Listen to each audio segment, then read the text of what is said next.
Hey everybody, listen up. I got mega huge news. Meat Eater Live is heading back out on the road. That's right. Join me and the crew.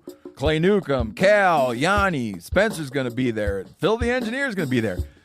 Meat Eater Live headed back out. Now, when you get every ticket, okay? Every ticket you buy, you get a signed copy of our new Meat Eater Outdoor Cookbook. This tour is celebrating the release of the book. Buy a ticket, get a signed copy, Meat Eater Outdoor Cookbook, wild game recipes for the grill, smoker, camp stove, and campfire, which I'll point out is a $38 value. Here's where we're going to go.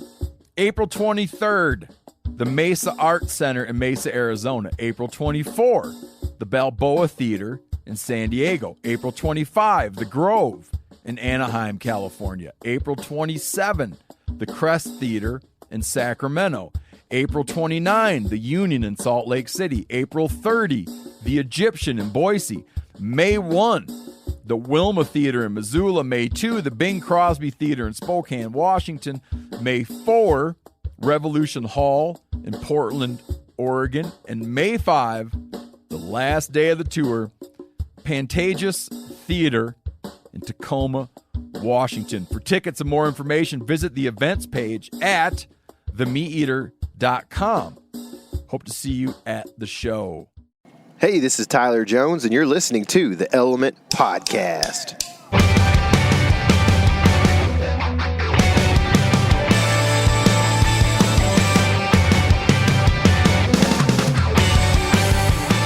What it is, my people. We're driving in the truck again. We tend to do that. It's like the only free time you and I can get together. But once again, my co-pilot, who refuses to drive lately, Casey Smith. What's happening, dude? I have a full belly of something other than Mexican food, which is quite surprising. Me too. I guarantee you, the last 3 days I know I've eaten Mexican food. Yeah. The last 3 days in a row. Well, I ate some sort of Mexican for lunch, actually. I grilled some chicken at home and put fajita seasoning on it and then put salsa and black beans on top. So, technically, I still had it today. Yeah. So, it's just kind of how it goes in my life. You know, something I noticed tonight is it's probably been since my preteen years that when offered a spicy option at a restaurant, I don't take the spicy option. Really? You know what I mean? Like, been a minute, huh? Yeah. Like, no, I'm going to actually not take the jalapenos on that. That doesn't ever happen. I never do that. Yeah. Like, I always want the spice. The spice is life, man. Yeah? That's it. I caught myself doing that today on a Subway sandwich. Did you? Because I'd had so much Mexican food in the last 3 days that I decided I wouldn't put jalapenos on my spicy Italian. Yeah. And so I just did bell peppers. Yeah, that was pretty tasty. You didn't do the bananas? Or like the pepperoncinis? I don't like the Subway banana. Do you not? Nah. I like them. Yeah, I'm not a huge fan. I had them one time and did not like them, so stay away. I planted a big garden this year, as you have seen. If you follow our Instagram, you've seen a little bit of it. There'll be more throughout the year, of course, coming, hopefully, unless the deer smoke it again like they did last year. But I've moved, so hopefully it won't be as big of a problem. But I planted 2 varieties of banana peppers. Man, I saw you had a lot of cool, interesting, like heirloom style or whatever tomatoes and like several different peppers and stuff. I was like, because it was happening so quick on the story, I was having to freeze it with my thumb, but then I couldn't press it again too quick if I didn't land on the one I wanted to, because then it would just take me out of the story. Oh no! So it was difficult, man. That is difficult. I guess you'll have to come over and just read the labels yourself. Yeah. But 38 tomato plants, and I don't know how many pepper plants, probably close to that. But man, I just love pepper varieties. Like it's just so. You can't not use one. You know what I mean? You're like, oh, ancho chili? What am I going to do with this? You know, like you got to look it up and figure it out. It's just something cool about them. I don't know. It's just, like I said, I like spicy things. Yeah, you're a pepperful guy. That's it, man. Yep. So I definitely am going to be bumming some tomatoes. Yeah. We've talked about maybe putting together an Element salsa to give out to friends and family and that kind of thing. So it'll be exciting, man. I'm excited. I didn't get to plant a garden this year because I don't really have a great place for one now that I've sold my house. But I'm just going to bum off of you, man. Yeah, it's all right. That's why I planted so much stuff, is because I know that you and other folk, you know, if you have a lot of tomatoes and a lot of other vegetables, but especially tomatoes, like you can maintain friendships. You know what I Yeah. mean? People like fresh vegetables and fresh fruit. You know, it's kind of like the share the harvest thing. I mean, it is share the harvest, kind of like you do with deer or hog or whatever. But it's just something that you've grown as opposed to something you went out and shot. Yeah. Man, I'll tell you this. It is hard to beat some fresh fried squash out the garden or any really prepared any way that you would normally do it. I've got 6 squashes and 6 zucchinis. Yeah. And, dude, what I started doing with those is chop them up and then mix them with some onions and even some okra, if you've got okra coming off. Mm-hmm. And then put nature seasoning on them and butter. olive oil. Olive oil, dude, cooked olive oil and butter tastes the same to me. Like, it's pretty close. You can tell a little bit, I can get that olive oil taste, but, like, it still tastes really good. Put it in the microwave for like 2 minutes, and bam-o, you got a delicious side dish. Yeah, dude. It's good. I'm a microwave man. We also talked about, with some of your peppers, we've noticed that the blackberry crop is looking pretty good so far this year. They're not, we hadn't seen any dark ones yet, but we did see a big red one today, and we've seen tons of flowers. And so if anybody watched our elk steak video, we did a blackberry glaze with jalapenos. Ooh. And so it was like a spicy, sweet and spicy. Oh my goodness, it was good. So we talked about doing that again. But real quick, I know we don't want to jump into this just yet, but do we want to kind of let people know what this podcast is about? Yeah, don't be dumb, dude.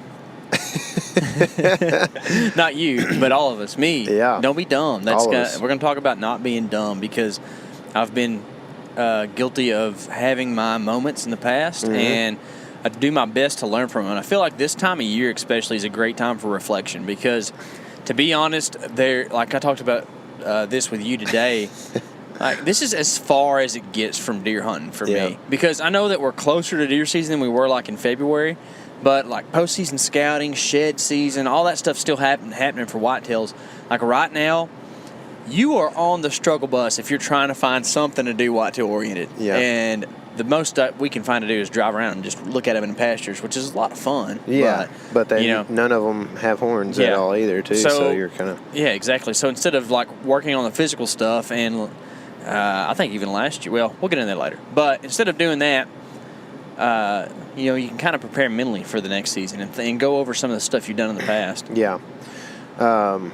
This afternoon, we did a little fishing. We did. Yeah. So I came over and helped you build a bathroom in your shop. Yeah. And we worked until we decided we didn't really want to work anymore. And like, we can put that little bit off until later. Yeah. And went and tried to smoke us some carp. Yeah, and we pretty much did that.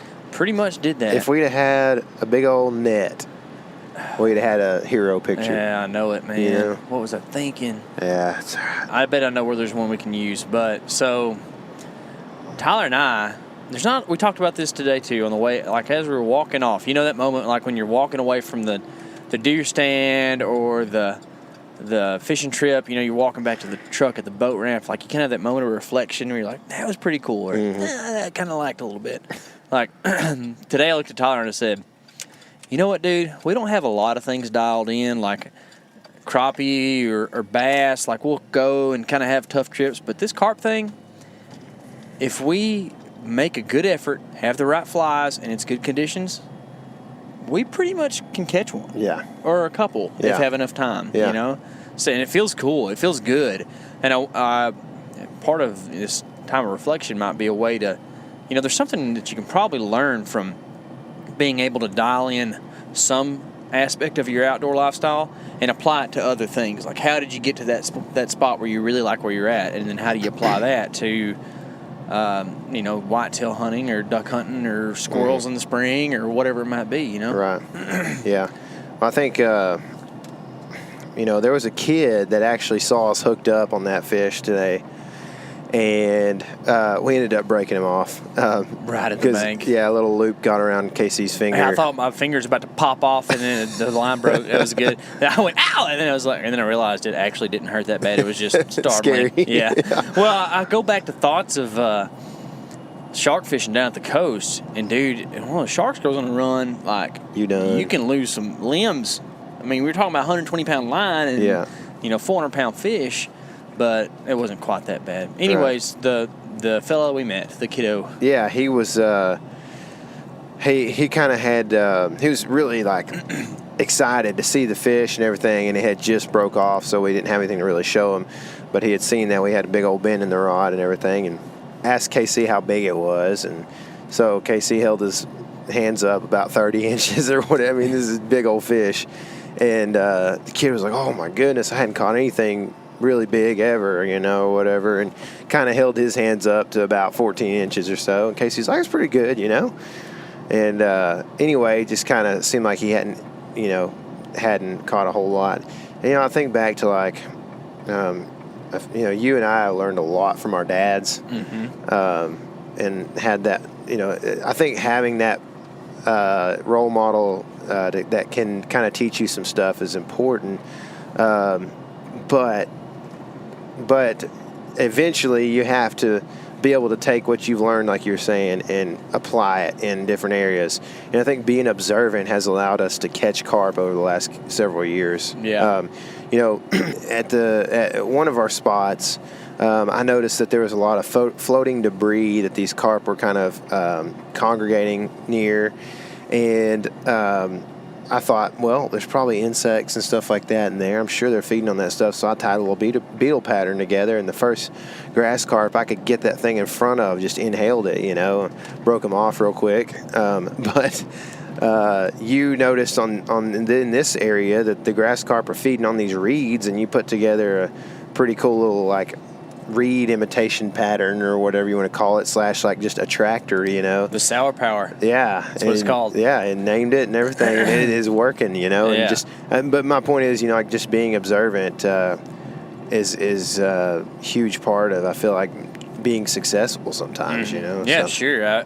To be honest, for the first year and a half I tried to fish for these carp, I was like, I'm going to tie on a hopper pattern and try to throw it in front of them. Well, they're not eating those at that moment. I know they will, but that's not what they're thinking. And fish aren't yes, some fish are opportunistic, but a lot of fish are kind of like deer. They get locked into a pattern, and that's what they like to stick on, and then they don't like to break it. And you can use that to your advantage if you figure out the pattern. Right.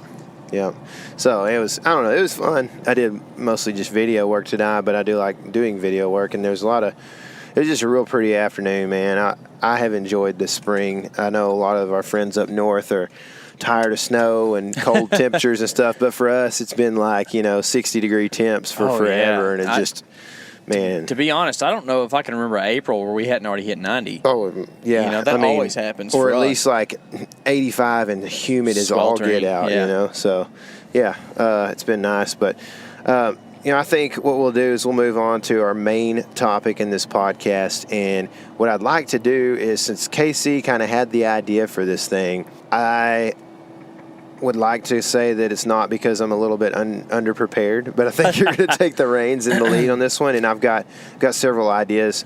Most of mine are things not to be dumb about, and you've got some pretty cool tips on saving money or just not going into massive debt all at one time and these kind of things. So. Yeah, which I may or may not have done in some points in my life. It's kind of one of these things is like you really try to learn from your mistakes, right? Like that's something we were taught from a young age, and then as you grow and mature and I guess kind of expand your horizons, you really start to put that in effect in different ways. And some of this stuff that I have on here, you probably will have some pretty good banter to, because it's stuff that you're a little bit more experienced with. But so I broke it down kind of into 3 different things that you can do.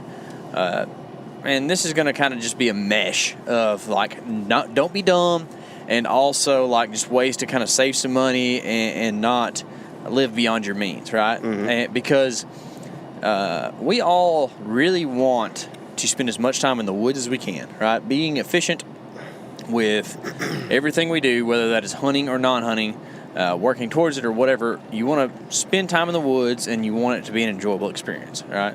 So these are just some things that might help you to get to that point. Excuse me, we had Panda Express tonight, and I've got a little bit of indigestion going on here. But, okay, so This is a new thing for me, okay? I have my whole life hunted in the state of Texas, minus elk hunting. You know, we go in Colorado in September most years, when I am financially able to, and it's not burning up there or something crazy. You know, minus extenuating circumstances, we try to go up there. And now, partially hanging out with you, partially doing some research, and just pretty much paying attention on social media, I'm about to expand my world when it comes to tags in other states and going to other places and stuff. But something that I see a lot of people doing, and I'm not saying that I'm like looking at other folks saying, oh, y'all are stupid, but like something I got myself caught into for a little while and really had to step back and think about was the fact that there's some of these tags and some of these things you can apply for, and there's places that you might want to go hunt that really are not very cost effective, and they're not very time effective either. Okay? There are some hunts that are in really great states that are pretty expensive, like $600 for, say, like a whitetail tag, right? Like it's pretty close to that, especially after you put in for a few years to get a tag or whatever. And the quality hunt can be good depending on where you're at, and also the size of the animal can be good depending on where you're at. But you can go one state over or one state closer to home and have pretty much the same trophy potential, maybe not the cool name beside the state that you're going to, you know, like what's popular or what people talk about all the time, and still have just as good a chance at killing a really great animal or having a great experience, whatever it is that you're after.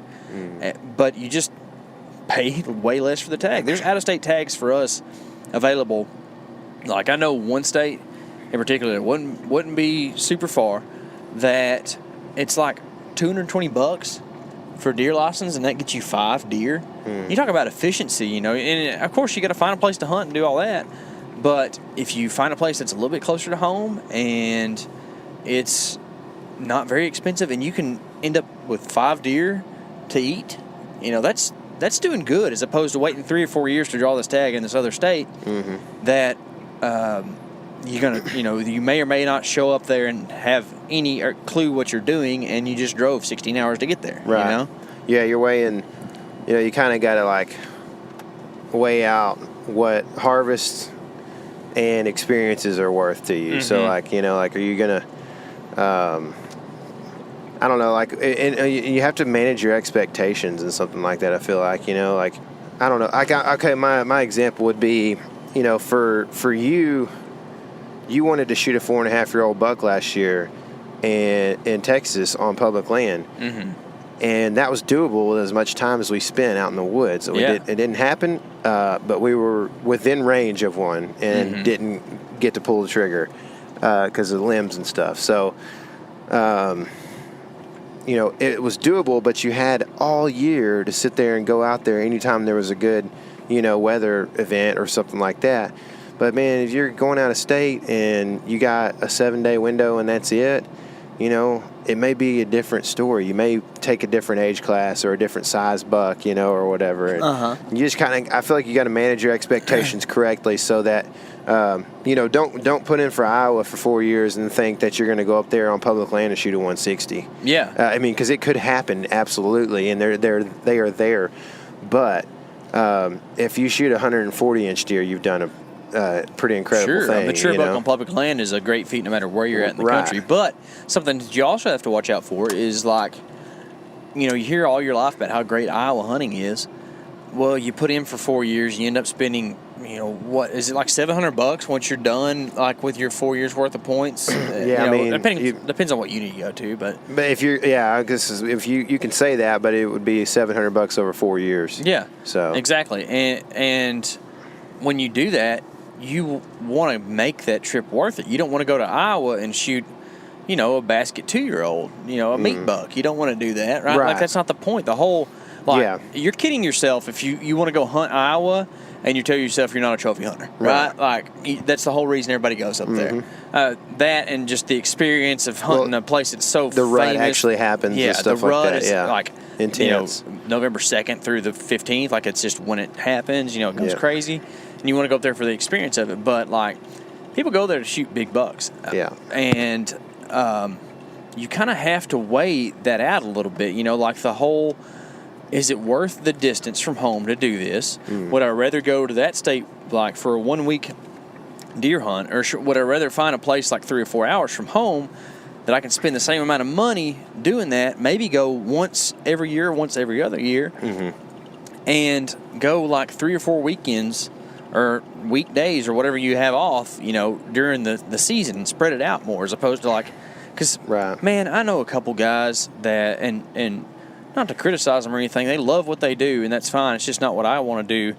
Like, they're 10-day deer hunters, right? Like, they hunt, like, opening weekend, and then they take a rut vacation, and that's what they do. That's how they deer hunt. And me personally, I really like to hunt all season long. And it kind of bites me in the butt sometimes, because I end up passing deer probably shouldn't, just because I want to be in the stand more, Yeah. Maybe that's me being greedy too, because you need to hunt every once in a while. But Tyler's, he's pretty liable to just say, no, man, you hunt, I'll film.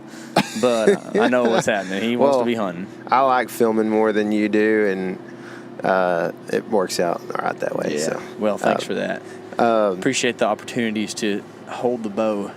Because that's what I do. I don't draw it back. Right. Well, you've drawn it once at least. So. Yeah.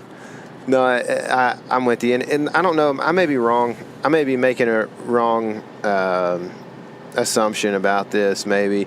But I feel like you and I are one place where we're maybe not just like polar opposite or anything, but like we have a couple of different like train of thought or like mindset about something. Is you, and your mindset's probably better, but like you're very oriented or mindful of like money versus like meat in your freezer, like pounds of meat in your freezer, Yeah. And so like you tend to justify things, it seems like traveling out of state to go hunt in a like meat, how much meat can I get out of this thing? And I'm a little more about, not that you're not about experience, but like I'm willing to probably spend more money on just having an experience, even if it is a crappy one. Like I just love traveling a lot and going places. I know you do too. I'm just saying I have a little less of that. Like I just always hear you talk about, you can get like 14 deer out of this tag. Well, I think it's just a cool thing about it. Yeah. And that's not to say, I think you're probably right. You consider the whole a little bit more, but you're talking to a guy over here who almost picked up like a late rifle pronghorn doe hunt in Wyoming last year, because I just wanted, like, I saw that there was some available leftover. I was like, oh, should I go do that? And I was like, nah, better not. Yeah. But I'm all about that experience stuff too. It's just I do like to think about, because it's easier to justify the wife. Yeah, well, when you bring meat home. Yeah, it really is. Especially if you're blessed with wives like we are that do eat deer meat. I didn't grow up that way. My mom didn't eat deer meat, which was kind of weird. She likes elk though. But anyways, who doesn't like elk? But I think that I really enjoy the feeling of bringing home meat. Like that's part of the. It's not just that I'm justifying that. You see what I'm differentiating in right here? It's kind of hard to understand. No, it's hard to put into words. Part of the enjoyment for you. Like I really love bringing home a cooler full of meat. Like it brings me great joy, and like it's and we dance on this line all the time of are we out there to do the whole organic meat thing and bring home healthy food and all this, or are we out there because we like big antlers and because it's a lot of fun to chase these crazy bucks running around? Let's just say the whole aura of the experience is just awesome. And that's when you mix it all together, that's what gives you the true experience. Yeah, it's like it would be.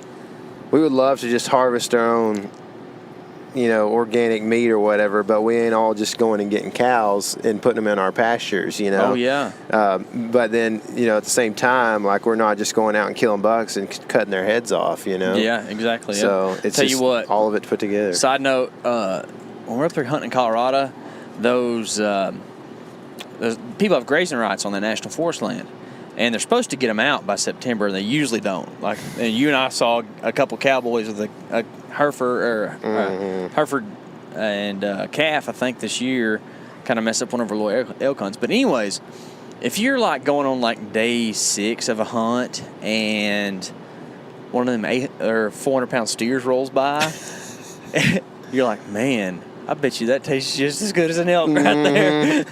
Yeah. But I got room in my cooler too, because I ain't seen elk. Never done it. Don't worry, guys. Yeah. But they do look tasty. They do. Anyways, so if you do have like the drive to want to go on one of these out-of-state hunts, or you want to like see what your options are, or explore, or maybe you've got a little bit of extra money, maybe to start trying to play the tag game a little bit. Something that I learned this year, because I don't.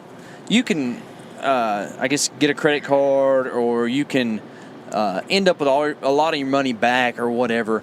But I just kind of have, like, I don't know, an old school mentality on things, which is really unnecessary whenever we live in the digital age. But anyways, what I'm getting at is, like, I don't like to feel the hit on my checking account, but still know like I'm going to get the money back, you know?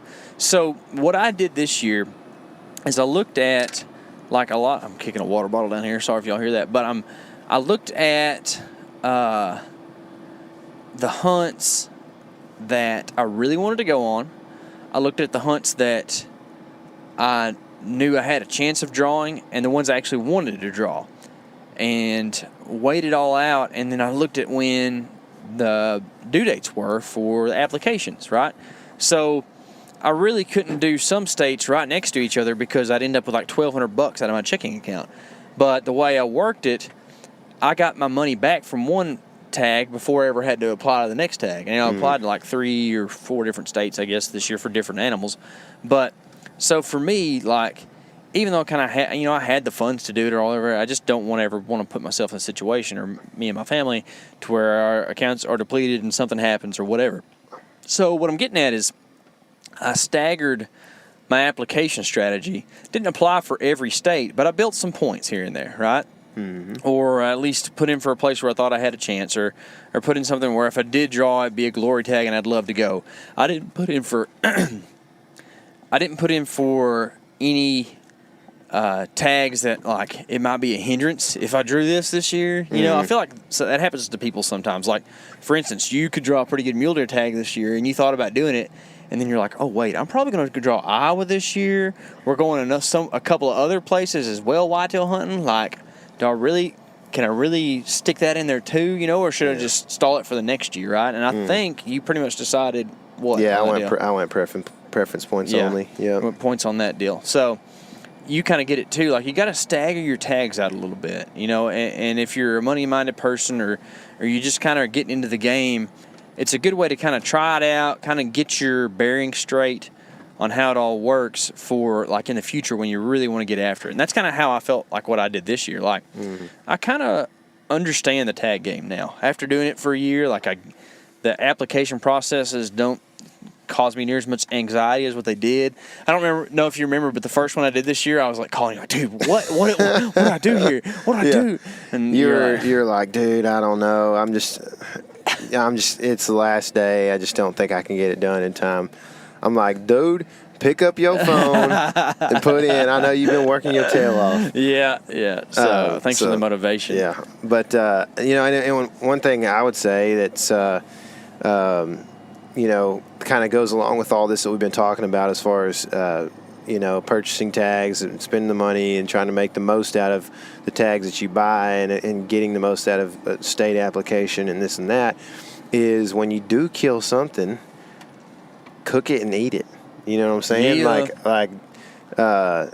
Make it something that you try to make it something that you enjoy doing. Like, cook good, make it taste good, and make your wife like it, and don't feed her some kind of cardboard unless that's what she likes. Yeah, grow your garden, get some fresh vegetables, and cook up that meat. Yeah, exactly, and make use of it, and it becomes if it becomes part of your kind of family diet, like it's a lot easier for your, no pun intended, but your wife to stomach you leaving for, several weeks a year. To be honest, okay, so that's literally played itself out at my house this year.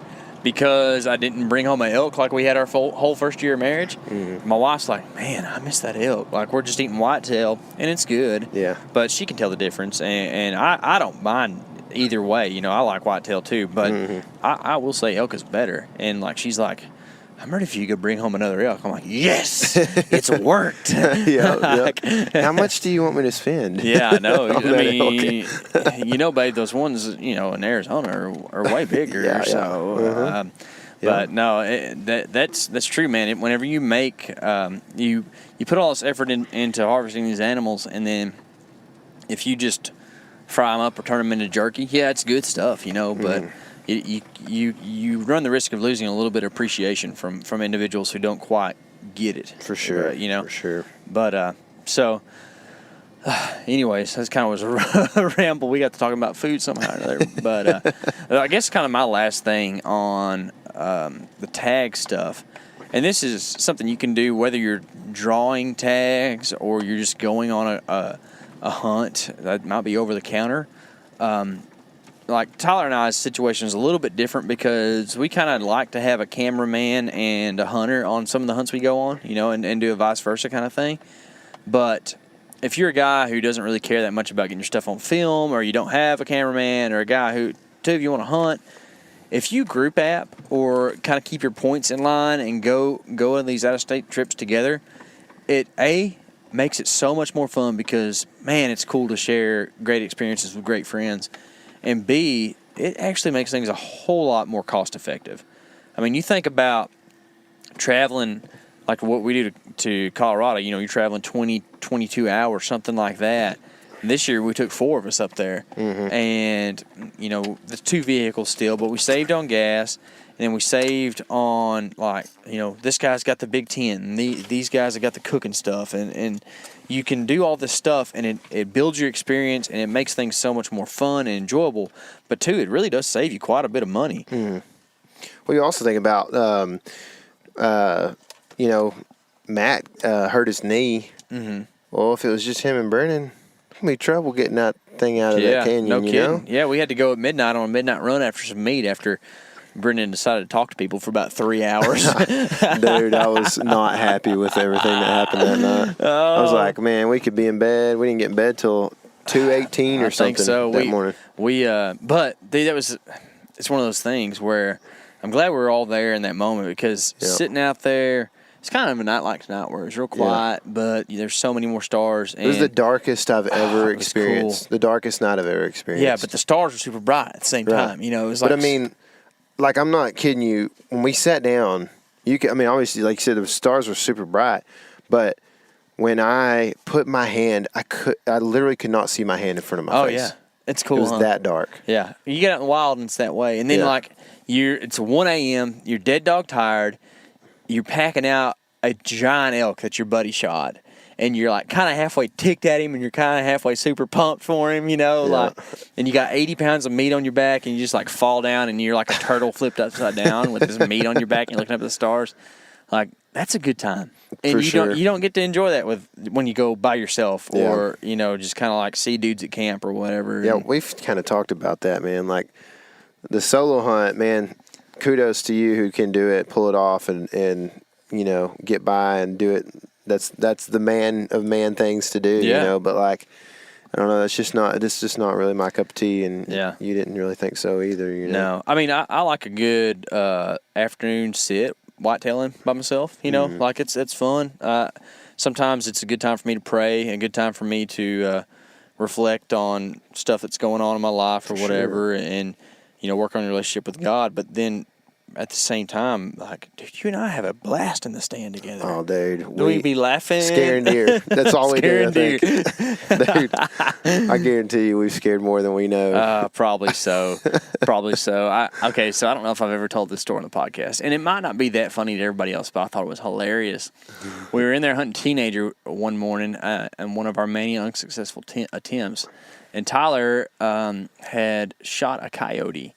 and he got down to go get his arrow. We were fixing to leave. I had a huge pack of coyotes coming on us. And where we went was really muddy. And I was in the stand. I was sitting up there. I guess I was keeping watch. But really, I was just finding a way to mess with him.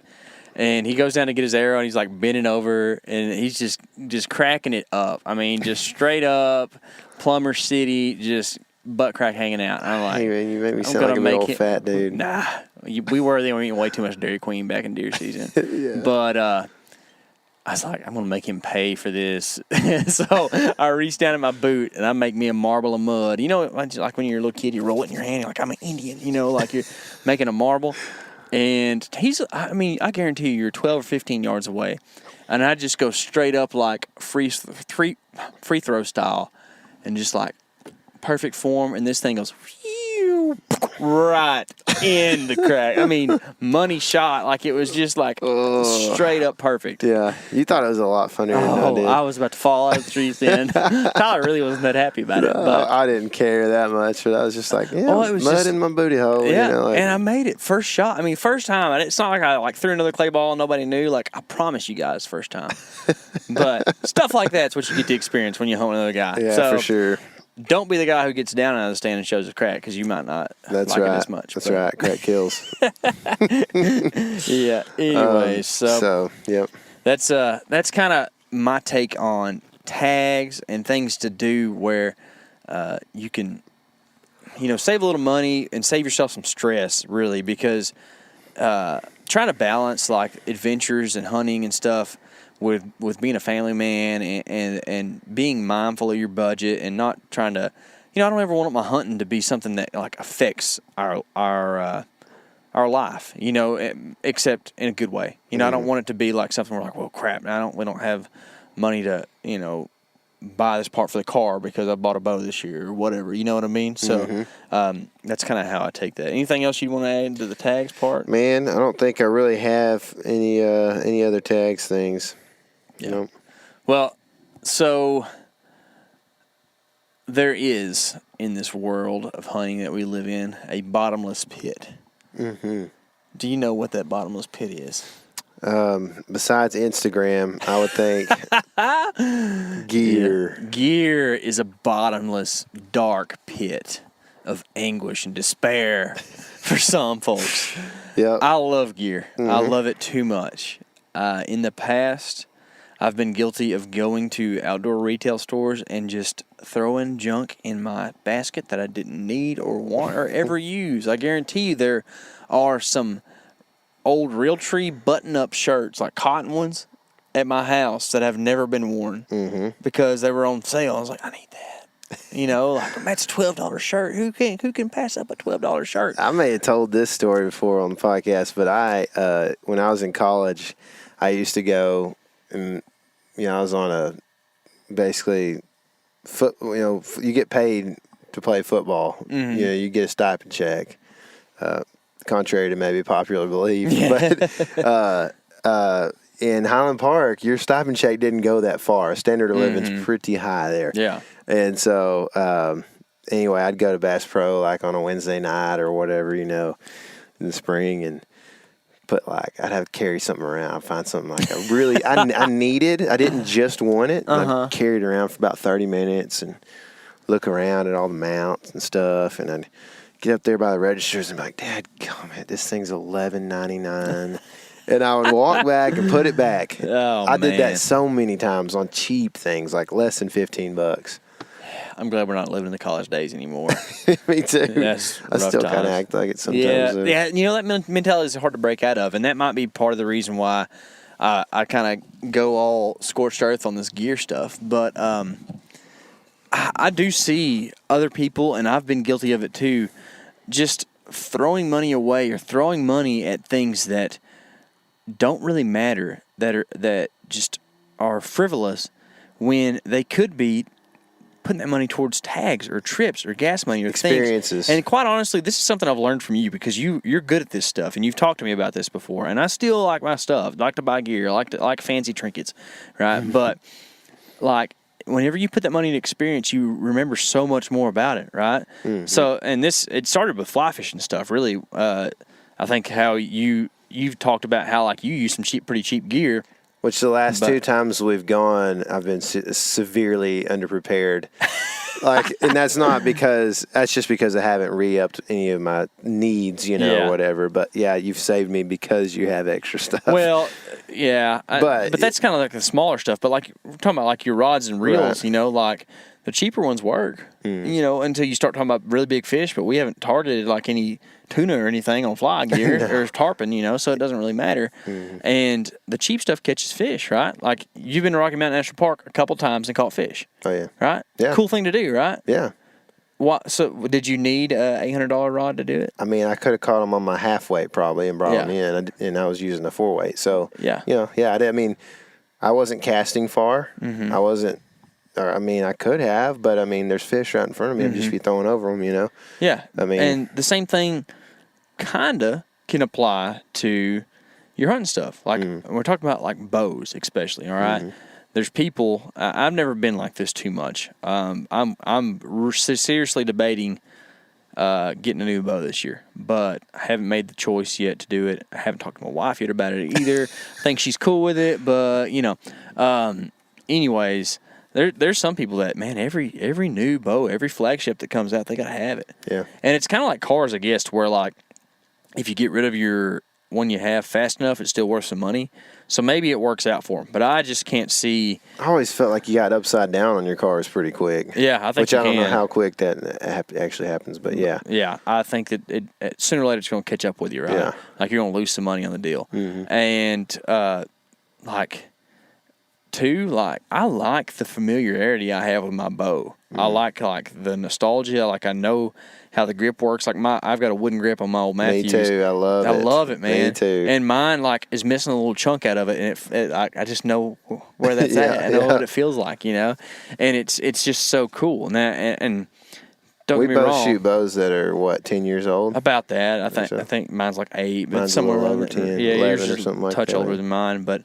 Mine's got some cam lean and stuff, and it's kind of hard on strings. So I have a little justification, but at the same time. I would say the worst people, or some of the worst people about that are golfers. Yeah. It's like the new club set that comes out is going to hit your ball 3 yards longer. Sure, yeah. And they think it's just the most magical thing. Well, you can talk about that same thing with bows and arrows, though, man. Like, for sure. Oh, this is 3 feet per second faster. But it's like, dude, who cares? Yeah. Like it doesn't matter. Or like, oh man, I can shoot like 10 yards further. Well, guess what, guys? If you're good at your craft, you perfect your craft. Like you can par every par 4 out there, right? It doesn't matter how old your clubs are. If you can get deer to 20 yards, you can hit the sucker. Here's what I've always thought is. When the PSC Nova came out, dudes were killing deer with it. Oh, that's what I killed my first deer with. Yeah. Yeah. And there's millions of them made probably, but or whatever, but tons of them. And so, but the thing is, like, people would laugh today if you shot. It would just be like, can you really kill something with that? And they were killing them, Yeah. It does. It may take a little extra. I mean, it may take more work practicing with something that's not quite as easy to shoot or whatever, but. Yeah, you're right about that, man. Like you can, and one point I would make, man, I have several points actually, or thoughts and tips and don't do's and don't be dumbs about the gear kind of thing. But something that's really expensive that I feel like, I mean, it's fun. Don't get me wrong to have an ATV. Yeah. But, dude, that's an expensive piece of equipment these days. And especially for a new one. If you got 40 acres, do you really need to drive your 4-wheeler to the back of your 40?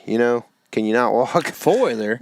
Yeah. Dude, nowadays it's UTVs, side-by-sides. Yeah. We're talking about even more money, you know? Like, exactly. You're exactly right, man. Starting at like $12,000. Yeah, exactly. It's crazy. And you're right. But at the same time, I guess we should kind of put the caveat on this if that's what you really like to do and it makes you happy, then do it. For sure, yeah. And you've got the money. But just the whole thing is be mindful about it. Yeah, don't put yourself in the situation where you've got a side-by-side and it's awesome, but you can't afford to leave your suburban home with it because you don't have any place to go hunt because you spend all your money on your side-by-side, right? I mean, that's and another thing, I'm thinking is like if you're driving that side-by-side across your 40 acres, there's a good chance you're spooking some deer, or whatever. Yeah. Oh, so, yeah. you might just rethink that whole thing, save yourself some money, buy yourself some out-of-state tags, or go on an outfitted hunt somewhere for a cool species, or whatever. Yeah. Instead, and have a really cool experience that lasts a lifetime instead of a UTV that in 10 years is going to be worth about $3,000, Yeah, for sure. And I guess I have a four-wheeler, ATV, but my situation was a little bit different. I actually needed one for work for a while, which I guess that kind of can play into that as well. And that's kind of a hard thing to do. But if you can find a way to make money off of that, whether like maybe you're a surveyor or something, right. or somebody who can sure. use it for work, you can multi-purpose some things, right? Yeah. And that's kind of how I ended up with mine. And now I actually have an asset because I have a paid-off four-wheeler that I have a title to, and I can sell it when I need to if I want to buy a new bow. You talked about it after elk season last year. Yeah, I did. And then now I've got on this whole kick where I want to buy some property, and I'm thinking, be nice to have something. And nice to have do a food plot with. Exactly. Exactly. Which is kind of the opposite of what we just talked about. If you got 40 acres, you don't need ATV, but I already have the ATV. No, I'm just my whole thing is with this. Be mindful. Same thing is like you may need a new bow. You know what I'm saying? But then you also may not because you may have one that's 3 years old and it'll do exactly what. And to be honest, like I could continue shooting my bow. I could do a little bit of work on it, and it's fine. I mean, I'll still keep the thing. I can shoot deer with it the next 10 years. But there's wants come into this stuff a little bit. For sure. And I said from the beginning, I like cool new stuff, and to be honest, it's pretty impressive when you can shoot a bow and you're like, wait, did this thing just go off in my hand? You don't know that. Another thing that I see dudes, and I've done this, spend money on and it not work out well, or just did not be the right piece of equipment because you got too cheap, is backpacks. And that's something I've really, and I might buy another pack this year for whitetail hunting. You and I've talked about that, one of the Sitka packs. But I have never spent a lot of money on a backpack until this past year. I bought, I think it's the 30, the Sitka, or is it Flash 20? I don't remember. One of their like mountain style elk hunting day packs, like the bigger one that you can pack some meat in. And I really, really like the thing. It's light, it's heavy duty. Some of our times we've toted stuff in for whitetail hunting with it, it's like 60 or 70 pounds of crap on your back, right? Yeah, and there's different little corners of gear poking every direction, and it hasn't really torn. It hasn't torn up or anything. It's in good shape. But I say that knowing that I've been down a long road of buying $40 and $50 backpacks that are heavy, uncomfortable to wear, and tear up within the first year. And if I'd have just went out and bought a good one in the first place, I'd end up saving money in the long run. Sometimes it's not about like cheaping out. Sometimes it's about spending money on the good stuff off the bat. That way you don't have to have a whole bunch of junky things. Or like right now, I've got a closet full of like, I think it's like 3 or 4 between me and my wife, like backpacks with holes in them or busted buckles or, this different things like that to where they're really only good for like a beach trip or something where you don't mind just tearing it up worse. I'm very apt to do what you just said and buy something, spend extra money on something and buy something nice. Yeah. I have a friend that will a lot of times just go that mediocre route and oftentimes is just disappointed. And I'm like, man, I did this with the first guitar that I ever bought on my own. And I bought an American Fender Stratocaster. So if anybody out there is a guitar player or knows a little bit about them, that's a nice guitar. I know what that is, and I don't know anything about guitars. Yeah, they're a very popular guitar. Yeah. But it's an American Deluxe, so it's pretty much top of the line Strat, kind of consumer Strat or whatever. And spent like $800, and this is almost 15 years ago. So that was a pretty good chunk of change, and for the first guitar, I could barely even play, I probably knew about 6 first position chords, I didn't do the guitar justice, but eventually, because I had nice gear, it inspired me to work at my craft and get better. And, it's just like when you get a new guitar, you want to play that sucker. Sure. Like if you get a new bow, let me go shoot that sucker and get better at shooting, Let me give you the opposite of that. And I'm going to stay in your music realm. All right. So Pop, my granddad, he played guitar growing up. Really liked it. You know, kind of lost it as he got older.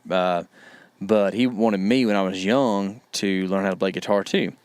And he bought me a guitar at a garage sale that the neck and strings were literally a half inch from each other. And I messed with it for a week and then put it down. Can't do it. No, it was terrible. It was like the worst thing ever. Like, it was so not fun to even try to play on. My first guitar was that way. Yeah. I didn't buy it, but same thing. My parents, we went to Guitar Center. We ordered it from Musician's Friend magazine, and when it came in, same thing. You could not play all the strings without muting one or messing things up, you know, and it hurts your fingers so bad, you know. And yeah, that's the thing. I mean, I guess the point you're probably making is that if you do buy just kind of cheap bottom line gear, it usually ends up biting you in the butt some way. Oh yeah, it definitely does, and I've done that plenty of times. Yeah. And okay, so another thing that, and I kind of touched on this earlier, and we'll just kind of do it real quick right here. But, you know, I said I'd walk around the Bass Pro Cabela's or whatever and just fill the buggy full of junk. Yeah. Man, people got this trinket, like, addiction. Like, you know how, like, kids, you know this, kids have, like, a bajillion toys. Yeah. And they have a whole bunch of them they don't ever mess with, and they got, like, the new one, and they get a new one, and then the old ones go away, right? Yeah. We're the same way. Yeah. Right? So, like, whether it's like, oh, man, I really like this thermocell, and then you, like, forget to put batteries in it, and then you forget it exists, right? Or, man, this new corn holder. You know what the corn holder is? You know what I'm talking about? It, like, screws in the ground, and it's corn, and it's, like, feed. Yeah. Yeah. Like, oh, this thing ought to work, right? Like, and it's, like, $7, and no deer ever looks at it, right? Like, all these things add up, right? And you do all this stuff to think that it's going to make you a better deer hunter. And all it does is just, like, slowly eat away at your pocketbook and doesn't help you at all. Whenever if you, instead of, like, spending the money on that, if you spent that money on whether it's maps or maybe a new pair of boots or some socks to keep you warm, you can stay in the stand longer. You know, there's things that you can spend money on that really do make sense, and there's things that you can just blow money on because it's cool or because some fast-talking redneck on TV told you it's awesome, you know, like instead of a fast-talking redneck on the podcast like me. But anyways, like, I had to really overcome that because I used to go to Walmart, man, and I just like go in there and buy bow hangers and material, or like gear hooks and just junk. Well, you look at it like you want things, you want new things. It's cool to get new things, and you can't just go into Walmart and buy a $100 thing every time. Yeah. So you go in there and you spend $14.73 on 3 different things. You're like, oh, got how my cool fix, is this? you know? Yeah. But then when you do that every time, it's like, well, 4 times into that, you could have spent $100, you know? Exactly. On something decent. Yeah. Oh, yeah. I used to, every time I'd go to Walmart, well, not every time, every couple weeks when I was single, I'd go to Walmart and I'd buy a Realtree Monster Bucks DVD because I didn't have TV and I'd watch that, right? I mean, it was cool. It was a good thing for me at that time. I enjoyed it. But get you some shooting lessons. Yeah. Now, from old boys are good. But now I've got a whole bunch of Monster Bucks DVDs that I don't ever watch, and they cost $20 a piece. You know, like, was it really worth it? You might need to go back and watch them. Might need to learn a little bit about it. Yeah, but anyways, just watch out for those trinkets. For sure. Because there's so many people shoving this stuff down your throat on social media and on TV about how cool this thing is. But, man, the Indians killed them with sticks and stones. That's right. That's right, man. That is right. Yeah. And, back to the backpack thing. Our good friend Chris B gave us this tip the other day, and so I'd say don't be dumb and carry an extra release in your backpack or extra shells if you're a rifle hunter. I thought that was a good piece of advice that I'm probably going to end up trying to uphold this year. Yeah, for sure. Me too. I carry extra release in my bow case, which doesn't make it to the stand with me, so it doesn't make any sense, right? Yeah. So the last thing on gear stuff for me, and okay, I might get roasted for this, all right? And some of you might not like it. Some of you might have made jokes about it, but being on pro staff is not the worst thing in the world, right? Right. Like, there's nothing wrong with with saying, hey, I'm going to use these people's products. They're going to give me a discount on them. And I'm going to let them know what I think about them. And I'm going to be honest about it. Post pictures. Right, post pictures about it. That's fine. Yeah. As long as you don't go overboard with it and annoy the tar out of people, right? Like, there's nothing wrong with that. And it gets a bad rap on by some people, like #ProStaff, that kind of thing. And I pick at you about that. Something with being a pro the other day. I don't remember what it was, but it's kind of a joke. But, there's nothing wrong with helping people out. And when you have like a mutual agreement to help each other, it's a good thing. It can be for all. There's plenty of products out there that you can reach out to the manufacturers or whatever. Maybe they'll send you a free little thing, or you can get a 20% discount or whatever. And if you're going to buy it anyways, you might as well do that. And it's a good way to save a little bit of money, Sure, man. And just don't go crazy with it and don't be silly. Everything in moderation. Right, exactly. Yeah. I've got a couple last little gear thoughts here. Yeah. If you hunt public land, buy a deer cart. Don't be dumb, man, like me and KC, and drag a big old huge Midwestern buck for like 2/3 of a mile or more to get him out. Gosh, that took like 2 hours. It took forever. I don't know how far it actually was. It may have been closer to a mile, but like the drag was just. We would like run like 20 steps, and then we'd be okay, stop. And we just stop and then sit there for about 3 minutes. Brutal, man. Brutal. And that's something we need to address soon. We need to get that done pretty quick. Yeah, we do. So that's our plan. Something you could learn from us. Yeah, if you hunt public land or anywhere you can't get if you don't have an ATV and you can't get a truck in there, whatever, like get you a little deer cart. I would say, we've been talking a lot about saving money. Don't buy this and that or whatever, but this is one thing I think definitely buy. And then another thing I would say to buy, or at least to have a lot of them, is a knife, pocket knife. I think you can get them so cheap, man. Like I know one thing, like all those Gerbers are super sharp when you first get them, and they're super cheap. And yeah, the blade dulls pretty quick, but get you a bunch of knives or a Havalon or whatever you want. But just make sure I feel like you can't hardly have enough pocket knives because, today we were working on the shop and you were like, you got a pocket knife? I don't know where mine is, Yeah. And you'll find it in the next couple of days and you'll be like, oh, I'm a doofus, or whatever. But if you had several of them in different spots, and I think of that more like when I'm hunting, I've got one in like every bag that I own, and it's like I'll never be without one. That's something that I have to really watch out for too, because I don't have as many, but we go to travel, like if we're flying somewhere, I'm likely to have a knife stashed somewhere, and I triple check my pockets on my bag. Dude, I'm so nervous. Because I'm always using some bag that I use for an elk hunt or something. It's all, I don't have luggage. I just use like my old hunting backpacks. Yeah. And I'm always nervous. Dude, a stray 22 shell. Can you imagine if you go through TSA with a stray 22 shell? Dude, you ain't making it to wherever you're going. Dude, that runs into the Cat Williams jokes so much. You like you some Cat Williams, don't you? I love Cat Williams, dude. Yeah, he's a pretty funny dude. He's a funny dude, for sure. Let me tell you where I am possibly the dumbest, and have been like super recently even. It's in time. Okay, I got some stuff on time. I still struggle with this so much. Don't be dumb with your time, KC. Like... There's so many things that I want to go do and want to try out and this and that. But to be honest, there's so many times when I'd be better off staying at home, getting some work done, writing some stuff or whatever it might be, instead of going out and just wasting time, wasting gas, wasting miles, wasting time away from my wife and building brownie points, episode 4 or whatever that might be, way back there, right? So, like... I'm so bad about it. You and I even did this just the other day. Yeah. We went on a fishing trip. Fishing wasn't very good within the first hour. We're like, you know what, man? Let's go drive around, see if we can't find a deer hunting spot. There's some public land that was, about an hour away or something. And it was terrible.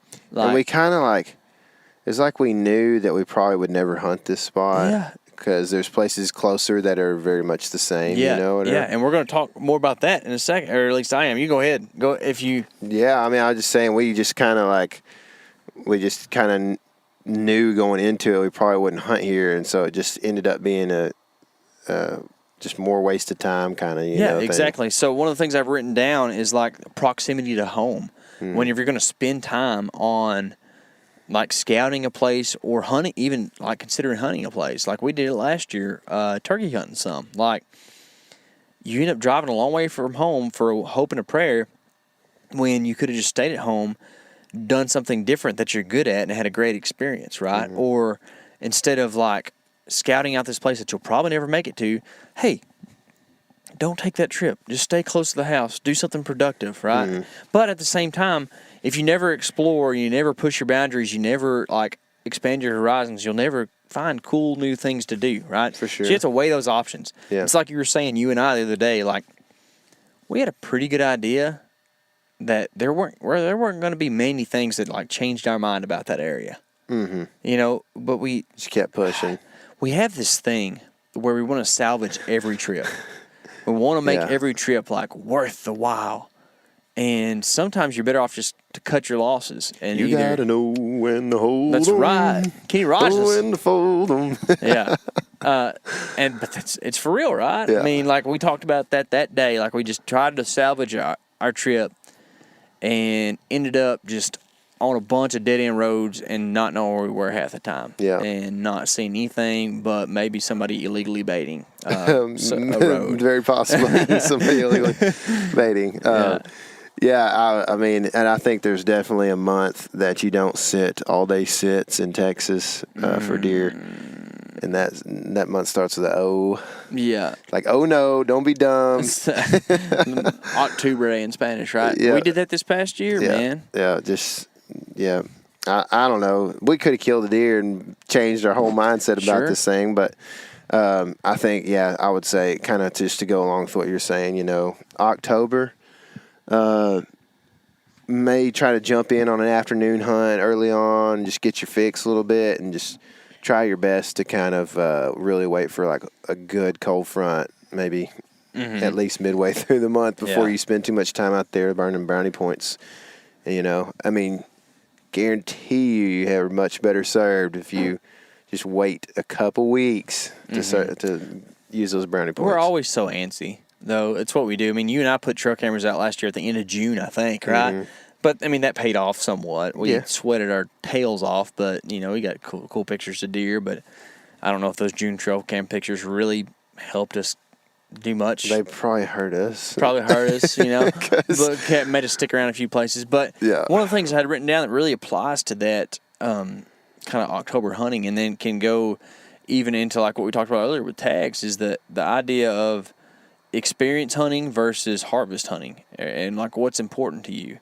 So the likelihood of a harvest on that all-day October sit was kind of low, right? We thought it was going to be cool. We thought we had a great chance. But, man, just in October, deer don't move in the middle of the day that often, especially early October around here.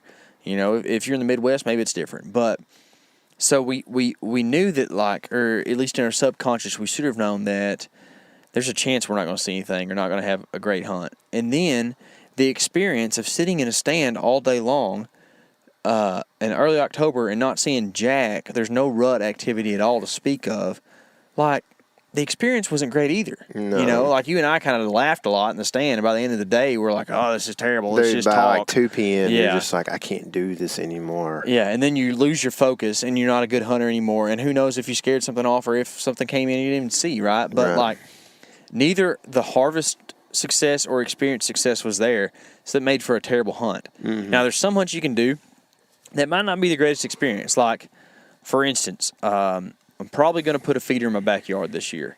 And if I get a chance, I'll shoot a doe there. Is that, like, the greatest experience? Like, is it, like, super adventurous? Or, like, do I feel like I'm really, like, putting my mental fortitude to the test in that hunt? Right. No. But I'm going to harvest a doe, and it's going to be cool because I do it in my backyard, right? It's efficient, time-wise. Yes, exactly. Getting meat. Now, you and I have also talked about, like, heading out west to some crazy place where there ain't no trees and trying to do a whitetail hunt sometime, right? May or might not even be some whitetails there.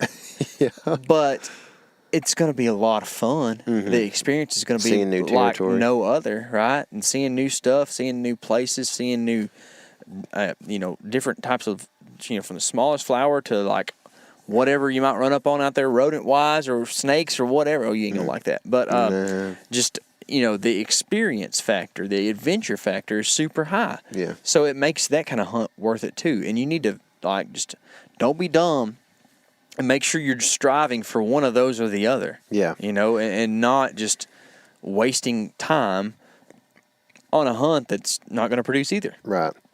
I this is kind of a little bit off of, this isn't just oriented towards hunting, but this is a time management thing. And I had an audio book of the 4-Hour Work Week. Mm-hmm. And so to me, I had to take a lot of this stuff with a grain of salt because a lot of books like this are written they're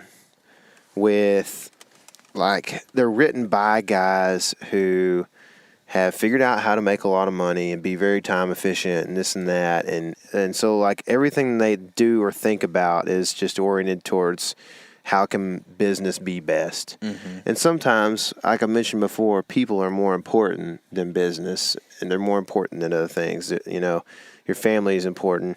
And there's like mentions of, don't ever be available. Like, don't answer the phone.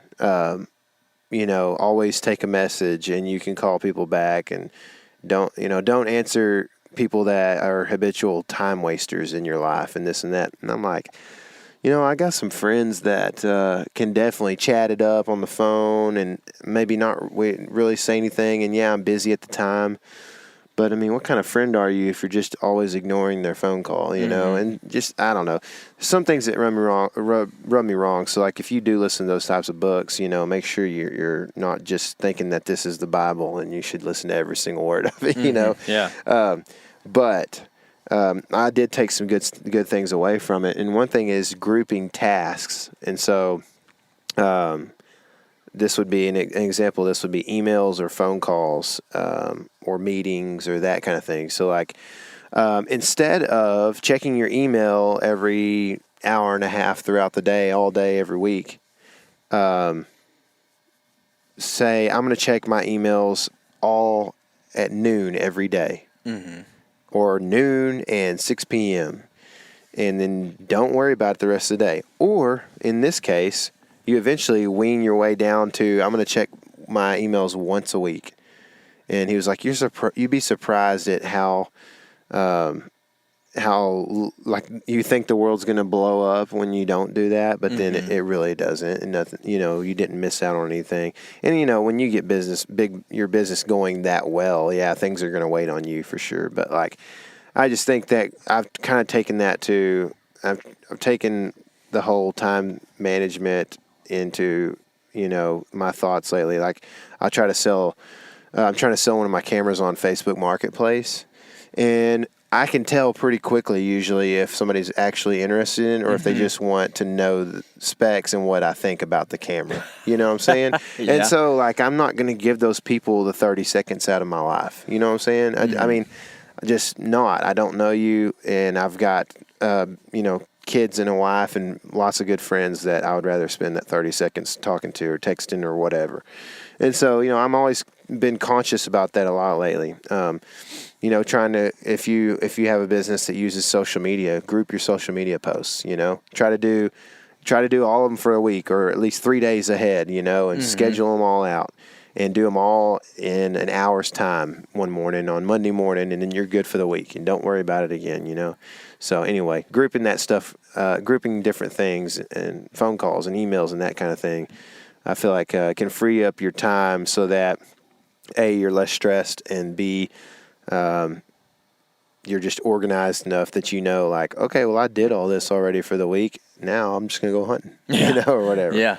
So. Yeah, that's a good point, man. I think that time management is something I struggle with. That I'm always 5 minutes late, like for everything. It's just what I do. At least. I'm just not, yeah. Hey, whatever. Okay, so little short today story. Today was pretty bad, but it's not always that bad. Okay, today was a different situation. Yeah. You and I both had some belly issues well, as y'all know, if you listen to the beginning of this podcast, we ate Mexican food a lot this week. So the belly has not been well all morning long, but we got it resolved. But There was a day recently whenever I showed up at your house at like 6 a.m. and I woke you up because we were supposed to be leaving, and you were still in your underwear. Yeah, I remember that. We had a little miscommunication there, didn't we? Yeah, where were we headed? We were headed Midwest, weren't we?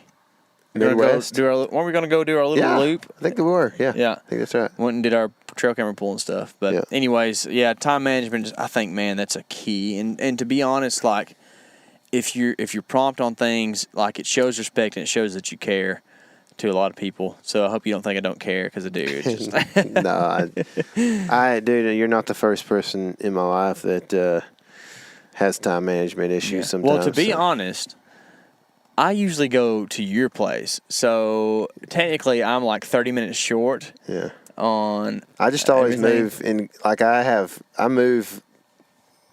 I know where mentally. I think like, I'm like, okay, where can I move to where he has to pick me up every time? That's it. You're just getting smarter. You got to move to where, like, you're in between.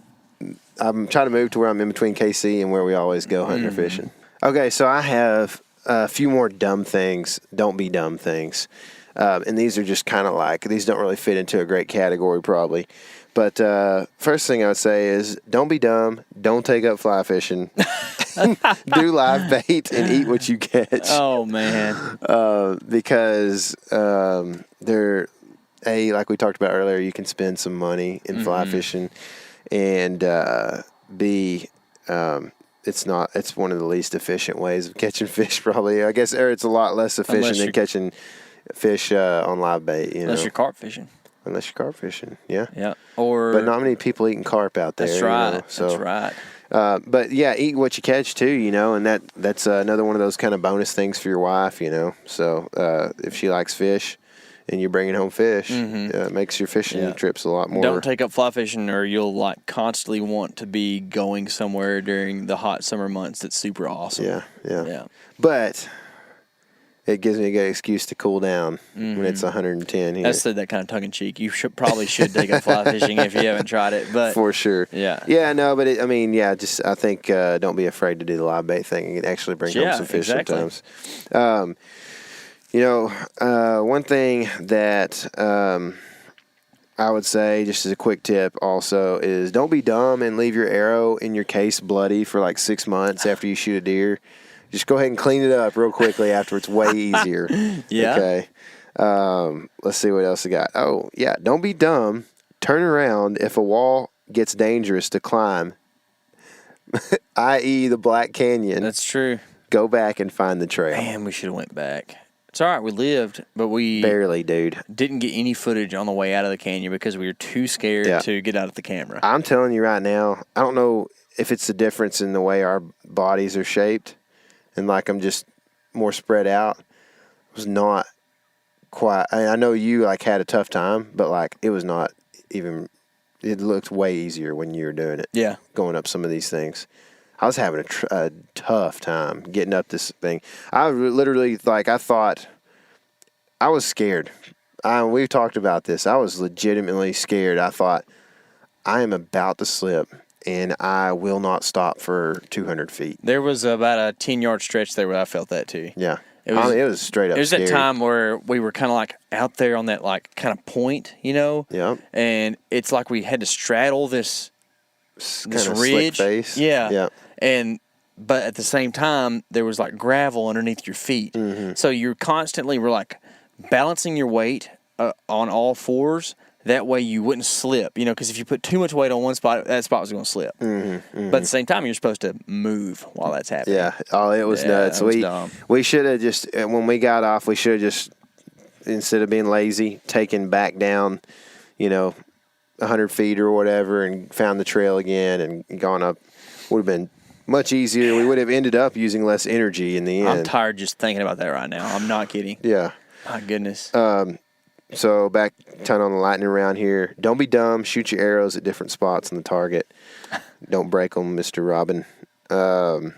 I have found that beating. I'm pretty type A. I like to at least be able to have an influence, on a situation or whatever. And so I sometimes can get anxious, and have found, especially lately, that deer driving, what you like to call deer driving, is a really good way for me to beat anxiety. And so, like, I'll just, if I'm feeling kind of anxious, something happens during the day, and I'm just like, golly, why can't it go away? I just want to stop thinking about it.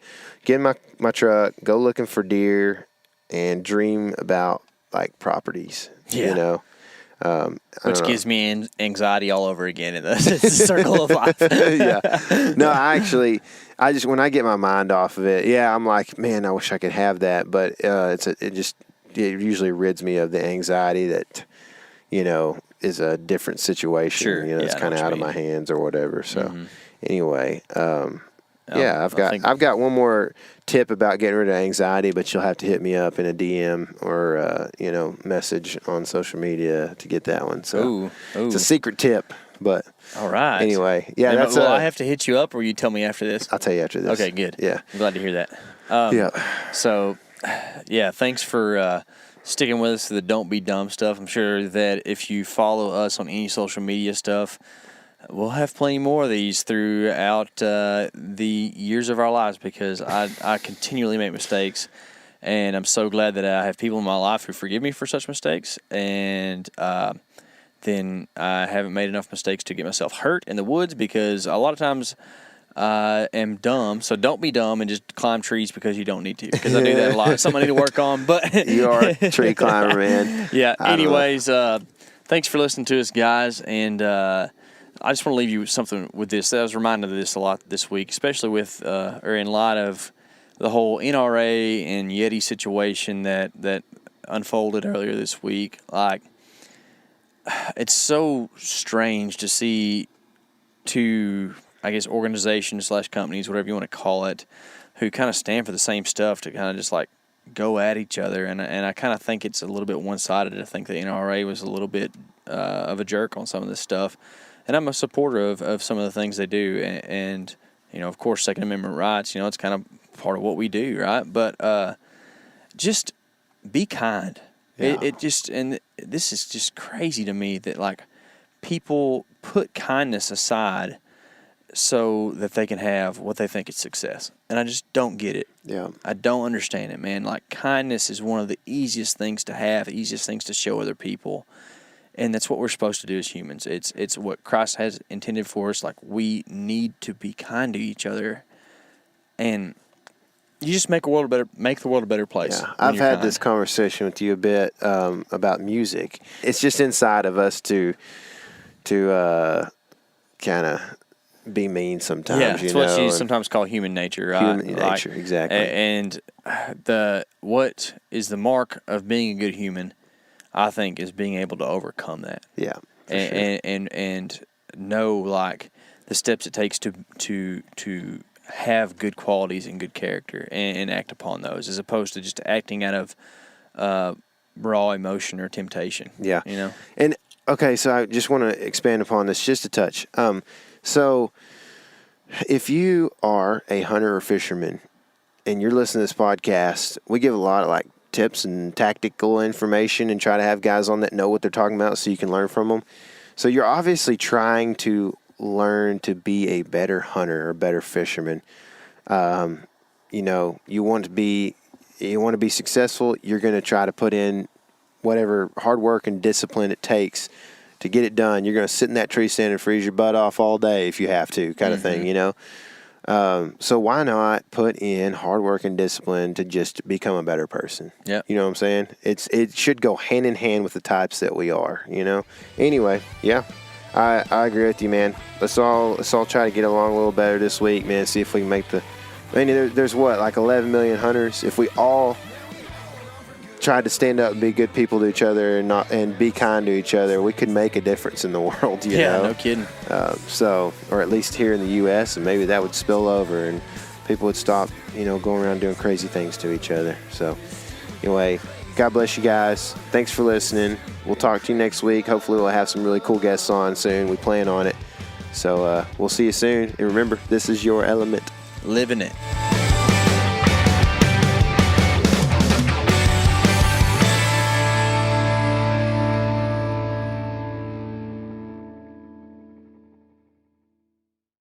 Hey everybody, listen up. I got mega huge news. Meat Eater Live is heading back out on the road. That's right. Join me and the crew. Clay Newcomb, Cal, Yanni, Spencer's going to be there. Phil the engineer's going to be there. Meat Eater Live headed back out. Now, when you get every ticket, okay? Every ticket you buy, you get a signed copy of our new Meat Eater Outdoor Cookbook. This tour is celebrating the release of the book. Buy a ticket, get a signed copy, Meat Eater Outdoor Cookbook, wild game recipes for the grill, smoker, camp stove, and campfire, which I'll point out is a $38 value. Here's where we're going to go. April 23rd, the Mesa Art Center in Mesa, Arizona. April 24, the Balboa Theater in San Diego. April 25, the Grove in Anaheim, California. April 27, the Crest Theater in Sacramento. April 29, the Union in Salt Lake City. April 30, the Egyptian in Boise. May 1, the Wilma Theater in Missoula. May 2, the Bing Crosby Theater in Spokane, Washington. May 4, Revolution Hall in Portland, Oregon. And May 5, the last day of the tour, Pantages Theater in Tacoma, Washington. For tickets and more information, visit the events page at themeateater.com. Hope to see you at the show.